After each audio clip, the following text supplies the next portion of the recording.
అంతకహ అంటే అంతమొందించువాడు అని అర్థం. ఇక్కడ అందరినీ అంతమొందించేవాడు. ఇక్కడ జాగ్రత్తగా చూస్తే అనంతాత్మ మహోదతిశయ అనంతక, దాని ముందు అంభోనిధి, ఇదంతా కూడా ఆదిశేష స్వరూపుడైన విష్ణువుని తెలియజేస్తోంది అని ఒక అర్థం. ఇక్కడ ఎలాగో చూద్దాం. చూస్తే ముందుగా ఆయన అంభోనిధి అంటే జలముల యందే ఉన్నటువంటి వాడు. ఆయన పాతాళాది లోకములకు కూడా ఆధారంగా ఉన్నటువంటి వాడు కదా. అనంతాత్మ అనంత స్వరూపుడు, ఆదిశేషుడికే అనంతుడనే పేరు. అంటే మహా ఉదధీయందున్నాడు. అంటే ఉదధీయందు శయనించాడు అంటే విష్ణు అంటాం, కానీ ఉదధీయందు ఆదిశేషుడు ఉంటేనే కదా విష్ణువు శయనించాడు. కనుక ఆదిశేషువు నారాయణ విభూతి, నారాయణ స్వరూపుడే. ఆయనకి మరొక పేరు సంకర్షణుడు. సంకర్షణుడు ఎప్పుడయ్యాడంటే ప్రళయకాలంలో జగత్తును లయం చేసుకుని విష్ణు చైతన్యం పేరు సంకర్షణుడు. గుర్తున్నదా? చతుర్వ్యూహాలు చెప్పుకున్న వాసుదేవ. ప్రద్యుమ్న అంటే సృష్టికారకుడు, అనిరుద్ధ అంటే స్థితికారకుడు, సంకర్షణ అంటే లయకారకుడు. సంకర్షణ స్వరూపుడే అంతకుడు. అందుకే అంతమొందించువాడు అంటే సంకర్షణ స్వరూపుడే జగత్తును లయం చేసుకున్నవాడు. ఆ సంకర్షణుడే మహోదధిశయ అనంతాత్మ. ఆదిశేష రూపంతో విష్ణువును ఉపాసించే పద్ధతి ఒకటి ఉన్నదండి. అంటే అనేక రూప ఉపాసనలకు ఒక్కొక్క ఫలం ఉంటుంది. చిత్రకేతు అనే గంధర్వుడు నారదుని ద్వారా సంకర్షణ స్వరూపును ఉపాసిస్తాడు. ఇది భాగవతంలో మనకి షష్ఠ స్కందంలో కనిపిస్తుంది. జాగ్రత్తగా తెలుసుకుంటే ఎందుకు ఉపాసిస్తాడంటే తన పుత్రుడు మరణిస్తాడు, అది కలగ కలిగిన పుత్రుడు. అప్పుడు ఏడుస్తాడు చిత్రకేతువు. అది కూడా అంగిరస మహర్షి వరం వల్ల కలిగాడు. కలిగిన వాడు కొద్ది రోజులకే మరణించగానే దుఃఖం కలుగుతుంది ఇతనికి. అప్పుడు అంగిరీశ్వరుడు నారదుడు కలిసి వస్తారు. వచ్చిన కూడా కొడుకు చచ్చిపోయాడని ఏడుస్తాడు. నారదుడు ఒకసారి నవ్వి వాడిని బతికిస్తాను, వాడు బతుకుతాడో లేదో అడుగన్నాడు. ఆశ్చర్యకరమైన ప్రశ్న. సరే, నారదుడు తపశ్శక్తి చేత ఆ జీవుణ్ణి పిలిచాడండి. ఆ జీవుణ్ణి పిలిచి మీ నాన్న నువ్వు పోయేవని ఏడుస్తున్నాడు, మాట్లాడినాడు. ఎవడి నాన్న అన్నాడు వాడు. ఎవడి నాన్న? నేను ఇప్పుడే పుట్టాను, ఇంక నాన్న భావన రిజిస్టర్ కాకుండానే పోయాను.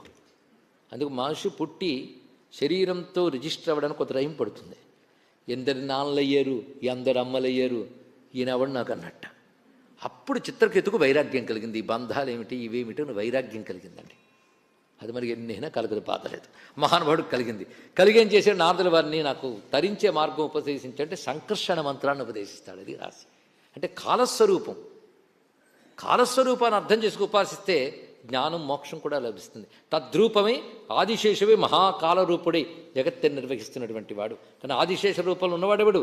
నారాయణుడే అని చెప్తూ ఆస్తే పాతాళమూలస్థ శేషో శేషసురార్చిత అంటూ విష్ణు పురాణంలోని వాక్యం. అంతే కదా. అంతే పృథివ్యాం సలిలే దృశ్యతే త్వం మహోరఘే. ఇది కూడా రామాయణంలో దేవతలు విష్ణువుని స్తుతిస్తూ చెప్పిన మాట.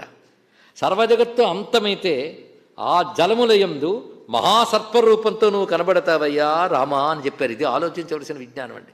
ఇప్పుడు మీకు అంబోనిధి అనంతాత్మ మహోదధిశయంతగా తెలిసిపోయింది. అలా కూర్చోడు వ్యాసుడు ఈ నామాన్ని ఒక్కొక్కటి కూడా. అందుకే ఆదిశేష ధ్యానం అందరం చేద్దాం. కాలమే మనకి క్షేమాదులు ఇస్తుంది కనుక కాలస్వరూపుడు. యశైషా సకలా పృథ్వీ ఫణామని శిఖారుణ ఆస్తే కుసుమమాలేవా కస్తద్వీర్యం వదిష్యతి గంధర్వాప్సరస సిద్ధా సకిన్నర మహోరగా నాంతం గుణానాం గచ్చంతి తేన అనంతోయముచ్యతే. ఆదిశేషువు గురించి చెప్తున్న వాక్యములు విష్ణుపురాణం చెప్తోంది. తస్య వీర్యం ప్రభావంచ స్వరూపం రూపమేవచ నహి వర్ణయితుం శక్ష్యాం జ్ఞాతుం వా త్రిదశైరపి కల్పాంతే యస్య వక్త్రేభ్యో విషానల శిఖోజ్వల సంకర్షణాత్మకో రుద్రో నిష్క్రమ్యాత్తి జగత్రయం. ఈ శ్లోకము శ్రవణం చేసినందుకు మనం ఇవాళ ధన్యులమైపోయాం. అంటే విష్ణు శాస్త్రంలో ఎన్ని విష్ణు స్వరూపాలు ధ్యానించుకుంటున్నాం. ఇలా ఆదిశేష రూపం వచ్చింది ఇక్కడ.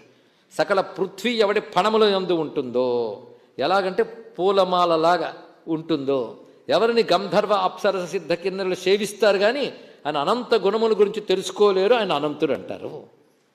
ఎవరి వీరత్వము స్వరూపము దేవతలకు కూడా వర్ణించడం సాధ్యం కదో ఆయన అనంతుడు. ఇది తెలియక హిందువులకి ఏమీ తెలియదు. అందుకే భూమి పాము పడగ మీద ఉంది అనుకుని వెంటనే పాము బొమ్మ వేసి ఆయన పడగ మీద భూమి ఉన్నట్టు వేసేస్తారు కొంతమంది.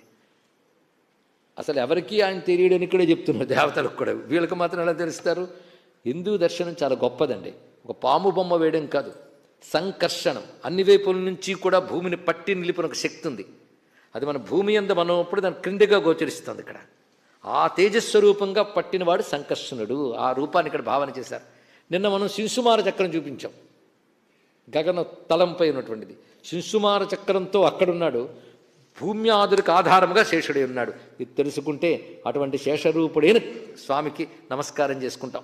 అజో మహారఘ స్వాభావ్యో జితామిత్ర ప్రమోదన ఆనందో నందనో నంద సత్యధర్మ త్రివిక్రమ.